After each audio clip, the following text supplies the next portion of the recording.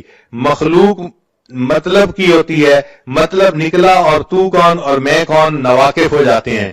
اللہ تعالیٰ کو دوست بنائیے. جس نے اللہ کو دوست بنا لیا اللہ تعالیٰ اس بندے کے دنیا آخرت کے کاموں کو سنوار دیتے ہیں. تو آج کی اس مجلس میں یہ بات اپنے ذہنوں میں بٹھا لیجئے کہ محبت کے قابل فقط اللہ کی ذات ہے. مرنے والوں سے اور ڈھلنے والوں سے محبت کیا کرنی. عشق با مردہ نباشد پائیدار، عشق را با حی و با قیوم دار. مولانا روم رحمت اللہ فرماتے ہیں کہ مرنے والوں سے اور ڈھلنے والوں سے کیا محبت کرنی. اگر کرنی ہی ہے تو محبت اس سے کرو جو حی و قیوم ہے، ہمیشہ زندہ رہنے والا اور باقی رہنے والا ہے. تو انسان اگر اللہ سے تعلق جوڑتا ہے تو اللہ تعالیٰ اس بندے کے ساتھ نبھا کے دکھاتے ہیں. تو ہم اللہ کو اپنا دوست بنائیں. چنانچہ حضرت موسیٰ علیہ السلام کے پاس بنی اسرائیل کے لوگ آئے. اے اللہ کے نبی علیہ السلام، بڑا عرصہ ہوا بارش نہیں ہوئی، پانی کی قلت ہے اور جانور بھی پریشان ہیں، انسان بھی پریشان ہے، آپ دعا کیجئے. حضرت موسیٰ علیہ السلام نے فرما دیا کہ اچھا، ساری قوم کے لوگ باہر ویرانے میں آئیں اور میں دعا کرواؤں گا.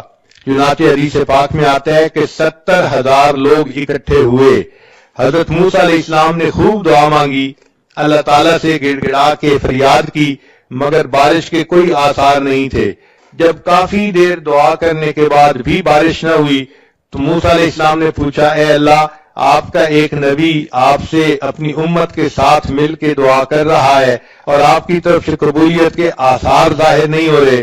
رب کریم نے فرمایا کہ اس قوم کے اندر ایک بندہ ہے جو 40 سال سے میرے ساتھ لڑائی کر رہا ہے گناہ کے ذریعے سے، یعنی وہ گناہ کر کے میرے ساتھ گویا لڑائی میں لگا ہوا ہے اور اس کی وجہ سے میں بارش نہیں برسانا چاہتا. تو حضرت موسیٰ علیہ السلام کو اس بات پہ بڑا تعجب ہوا.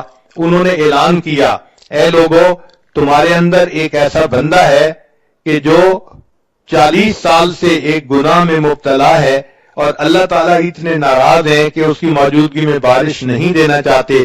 میں اس بندے سے کہتا ہوں کہ وہ یہاں سے نکل جائے اور اس کی وجہ سے دوسروں پر جو مصیبت آئی ہوئی ہے وہ ٹل جائے. حضرت موسیٰ علیہ السلام نے جیسے ہی یہ اعلان کیا تو تھوڑی دیر کے بعد بارش ہونے لگ گئی. حضرت موسیٰ علیہ السلام بڑے حیران کہ کوئی بندہ باہر نکلا بھی نہیں اور بارش بھی شروع ہو گئی، اور اللہ تعالیٰ فرماتے ہیں کہ اس بندے میں ایک بندہ ہے جو میرے ساتھ گناہ کے ذریعے جنگ میں لگا ہوا ہے. تو رب کریم صلی اللہ علیہ وسلم سے پوچھا کہ یا اللہ، یہ بارش کیسے ہوئی؟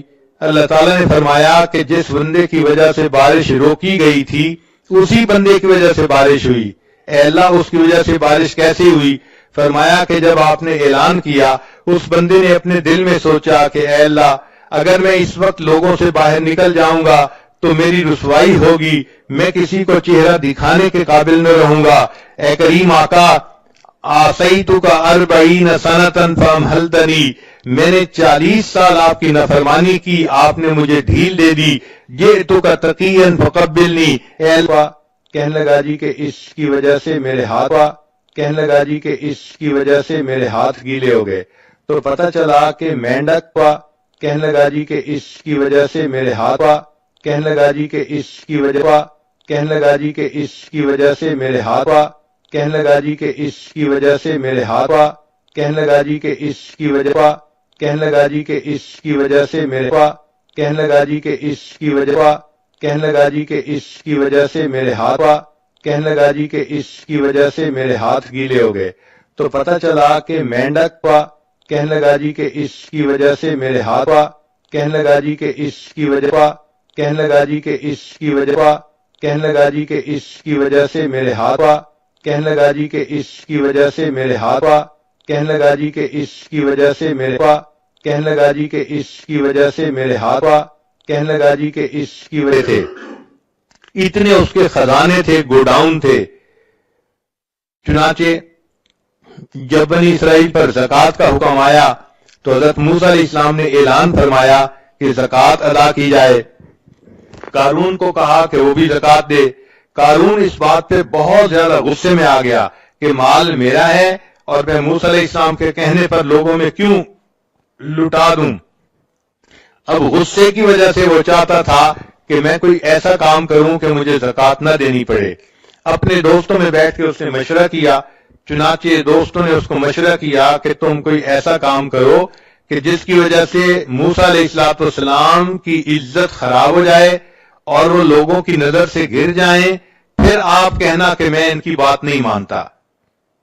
چنانچہ اس نے ایک عورت کے ساتھ رابطہ کیا اور اس کو کہا کہ میں تمہیں اتنے اتنے پیسے دوں گا، تم مجمع میں کھڑے ہو کے الزام لگا دینا کہ موسیٰ علیہ السلام نے میرے ساتھ حرام کاری کی ہے۔ چنانچہ عورت اگرچہ سمجھدار ہوتی ہے مگر ایموشنلی بہت جلدی پھسل جاتی ہے۔ وہ عورت مال کے چند ٹکوں کی خاطر پھسل گئی اور کہنے لگی بہت اچھا۔ چنانچہ ایک مجلس تھی جس میں حضرت موسیٰ علیہ السلام بھی تھے، بنی اسرائیل کے لوگ بھی تھے، وہاں پر وہ عورت کھڑی ہوئی اور کہنے لگی لوگوں میں آپ لوگوں کو ایک بات کہنا چاہتی ہوں۔ چنانچہ وہ یہ بات کہنا چاہتی تھی مگر اللہ تعالیٰ مددگار ہیں، حضرت موسیٰ علیہ السلام کا روب ایسا تھا کہ وہ کوئی بات نہ کر سکی اور کہنے لگی کہ بھئی مجھے تو قارون نے پیسے دینے کا وعدہ کیا تھا اور یہ کہا تھا کہ تم موسیٰ علیہ السلام پر بہتان لگا دو، اور موسیٰ علیہ السلام نے تو میرے ساتھ کوئی ایسا کام نہیں کیا، وہ تو بالکل پاک ہیں اور صاف ہیں۔ جب حضرت موسیٰ علیہ السلام کو پتہ چلا کہ قارون نے مجھے پبلکلی انسلٹ کرنے کے لیے ایسی حرکت کی تو موسیٰ علیہ السلام کو بہت جلال آیا۔ اللہ تعالیٰ سے دعا کی، اے اللہ آپ مہربانی فرما دیجئے اور اس میری تکلیف کو دور کر دیجئے۔ رب کریم نے فرمایا کہ اے میرے پیارے موسیٰ علیہ السلام، میں نے تھوڑی دیر کے لیے زمین کو تمہارے ماتحت کر دیا، جو حکم آپ زمین کو دیں گے وہ حکم زمین مانے گی۔ چنانچہ موسیٰ علیہ السلام نے حکم دیا، اے زمین قارون کو نگل جا۔ قارون تیسرا حصہ زمین کے اندر دھنس گیا۔ پھر وہ پکارنے لگا، موسیٰ علیہ السلام سے معافیاں مانگنے لگا۔ موسیٰ علیہ السلام نے دوبارہ زمین کو کہا تو وہ 2/3 زمین کے اندر دھنس گیا۔ پھر معافیاں مانگنے لگا۔ حضرت موسیٰ علیہ السلام اتنے جلال میں تھے، تیسری مرتبہ حکم دیا، اے زمین اس کو نگل جا۔ چنانچہ قارون کو زمین نگل گئی اور قارون زمین میں دھستا چلا جائے گا۔ چنانچہ جب قارون دھس گیا، اللہ تعالیٰ نے موسیٰ علیہ السلام کی طرف وحی بھیجی، اے میرے پیارے موسیٰ علیہ السلام، جب آپ نے زمین کو حکم دیا اس کو نگل جا، زمین نگل رہی تھی، اس وقت وہ آہ و فریاد کر رہا تھا، معافیاں مانگ رہا تھا، مگر آپ نے اس کی ایک نہ سنی اور اس کو آپ نے پورا کا پورا زمین کے اندر دھسا دیا۔ اے میرے پیارے موسیٰ علیہ السلام، اگر وہ اس وقت مجھ سے فریاد کرتا تو میں پروردگار اس وقت بھی اس کی اس فریاد کو قبول کر لیتا اور اسے معاف کر دیتا۔ تو رب کریم تو اتنے مہربان ہے کہ ان کی مہربانی کے بارے میں کوئی بندہ سوچ ہی نہیں سکتا۔ کتابوں میں لکھا ہے ایک بندہ بت پرست تھا، ایک رات اس کو کوئی کام تھا تو اس نے کہا کہ میں آج رات بت کی عبادت کروں گا اور دعا مانگوں گا۔ چنانچہ وہ ساری رات یا سنم کہہ کے پکارتا رہا، دعا مانگتا رہا۔ اس کے اوپر نیند کا غلبہ ہو گیا۔ اب جب نیند کا غلبہ ہوا تو نیند کے غلبے میں یا سنم کہتے کہتے اس نے زبان سے نکلا یا سمد۔ سمد اللہ تعالیٰ کا نام ہے۔ تو جیسے ہی اللہ تعالیٰ کا نام لکھا، اللہ تعالیٰ نے فوراً فرمایا لبیک یا عبدی، اے میرے بندے تم اسے کیا چاہتا ہے؟ فرشتے حیران ہیں، اے اللہ یہ بت پرست ہے، یہ صنم کو پوجنے والا، یہ ساری رات صنم کو جو ہے پکارتا رہا، نیند کے غلبے کی وجہ سے آپ کا نام اس کی زبان سے نکل آیا اور آپ فوراً متوجہ ہوئے، لبیک یا عبدی، میرے بندے بتاؤ تم کیا چاہتے ہو؟ اللہ تعالیٰ نے فرشتوں کو فرمایا کہ فرشتوں، اس بندے نے بت کی پرستش کی، ساری رات بت کو پکارتا رہا اور بت نے کوئی جواب نہ دیا، اگرچہ میرا نام غفلت کی حالت میں اس کے منہ سے نکلا، اگر میں بھی جواب نہ دیتا پھر مجھ میں اور بت میں کیا فرق رہتا؟ تو رب کریم اگر اتنے مہربان ہے کہ ایک بت پرست غفلت کی حالت میں یا سمد کہہ دیتا ہے، اللہ اس کو بھی پکار کا جواب دیتے ہیں، تو اگر وہ عورت جو اللہ سے محبت کرتی ہے، اللہ کی وجہ سے اپنی عزت و آبرو کی حفاظت کرتی ہے، اللہ کے محبوب صلی اللہ علیہ وسلم کی ایک ایک سنت پر محبت سے عمل کرتی ہے، ایسی نیک پاک لڑکی اگر تہجد کے وقت میں اللہ کے سامنے ہاتھ اٹھائے گی اور دعا مانگے گی، اللہ تعالیٰ اس کی دعاؤں کو کیوں نہیں قبول فرمائیں گے؟ اگر فرق ہے تو ہماری طرف سے ہے۔ عورت کو چاہیے کہ وہ اللہ کو اپنا وکیل بنائے، اللہ کو اپنا نصیر بنائے، اللہ کو اپنا ولی بنائے۔ حسبنا اللہ و نعم الوکیل نعم المولا و نعم النصیر۔ ایک تجربے کی بات یہ ہے کہ عام لڑکیاں اپنے خامن کو خوش کرنے کے لیے جتنے جتن کاٹتی ہیں، ہمارا یہ تجربہ ہے کہ اگر وہ اللہ کو منانے کے لیے اس سے آدھی بھی کوشش کر لیں تو اللہ تعالیٰ ان کو اپنا ولی بنا لے، ان کو اللہ تعالیٰ اپنی مقبول بندیوں میں شامل فرما لے۔ چنانچہ یک گیر محکم بگیر، ایک کو پکڑو اور مضبوطی سے پکڑو۔ آج دل میں عورتیں یہ فیصلہ کر لیں کہ ہم نے آج سے اپنے اللہ کو جو ہے اس کے در کو پکڑ لیا، اب ہم نیک بن کر رہیں گی، اللہ کو راضی کریں گی۔ دل و من لئی تیری بن گئی، اے اللہ میں نے دل سے یہ مان لیا کہ میں تیری بن گئی، کیونکہ میں نے دنیا کی بے وفائیوں کو دیکھ لیا، دنیا والوں کی بے وفائیوں کو دیکھ لیا، اب میں صرف آپ ہی کی طرف رجوع کرتی ہوں۔ میرے آقا آپ ہی ہیں، میرے مالک، میرے خالق، میرے رازق آپ ہی ہیں، میں آپ ہی سے محبت کرتی ہوں اور اپنی ہر مصیبت میں آپ ہی کو مدد کے لیے پکارتی ہوں۔ جب ایک اللہ سے تعلق جوڑیں گی پھر دیکھنا کہ اللہ تعالیٰ کیسے کیسے اپنے بندوں سے نبھاتے ہیں اور ان کے لیے معاملات کو سیدھا کر دیتے ہیں۔ قرآن مجید میں ایک جگہ تذکرہ ہے کہ فرعون کی بیوی تھی آسیہ بنت مزاحم۔ ایک مرتبہ فرعون کو پتہ چلا کہ یہ موسیٰ علیہ السلام پر ایمان لے آئی تو وہ بہت خفا ہوا اور اس نے اپنی بیوی کو اپنے گھر سے نکال دیا۔ اب بیوی کو گھر سے نکال دینا یہ کوئی چھوٹی سزا نہیں ہوتی، اس عورت کی تو ایک دفعہ زندگی ہی تاریک ہو جاتی ہے۔ تو جب وہ اس کو ذلیل و رسوا کر کے گھر سے نکال رہا تھا تو اس وقت بی بی آسیہ نے اللہ سے یہ دعا مانگی، رب ابن لی عندک بیتا فی الجنہ، اے اللہ یہ فرعون تو مجھے اپنے گھر سے دھکے دے رہا ہے اور نکال رہا ہے اور میں بے گھر ہو رہی ہوں، اے اللہ اب اس کے بدلے تو مجھے جنت میں گھر عطا فرما دینا، رب ابن لی عندک بیتا فی الجنہ۔ تو جب اس نے یہ دعا مانگی اللہ تعالیٰ نے دعا کو بھی قبول کر لیا اور اس کا تذکرہ قرآن مجید میں بھی کر دیا۔ آج بھی عورتیں یہ آیات پڑھتی ہیں قرآن پاک میں کہ ایک بندی نے دعا مانگی تھی، اللہ نے اس کو اس کے بدلے جنت میں گھر کا وعدہ فرما دیا تھا۔ تو دیکھیں اللہ تعالیٰ اپنی بدیوں کی فریادوں کو کیسے سنتے ہیں اور اس کو کیسے پورا کرتے ہیں۔ ایک اور خاتون تھی جو نبی علیہ السلام کی صحابیہ تھی، ان کا نام تھا خولہ بنت ثعلبہ۔ یہ بڑھاپے کی عمر کو پہنچ گئی تھیں اور بڑھاپے کی عمر میں مرد جو ہے وہ بہت غصے میں جلدی آ جاتا ہے اور بات بات پہ غصہ کرتا ہے، حتیٰ کہ ہوا کو بھی گالیاں نکالتا ہے۔ چنانچہ کوئی بات ہوئی تو خامن نے غصے میں اس کو کہہ دیا کہ تو میرے لیے اس طرح ہے جیسے میری ماں ہوتی ہے۔ اب اس زمانے میں جب کسی کو یہ الفاظ کہہ دیے جاتے تھے تو عورت حرام ہو جاتی تھی اپنے خامن پر ان الفاظ کے کہنے سے۔ چنانچہ جب اس نے یہ الفاظ کہہ دیے تو خولہ بنت ثعلبہ پریشان ہو گئی کہ میرے خامن نے تو مجھے طلاق دے دی۔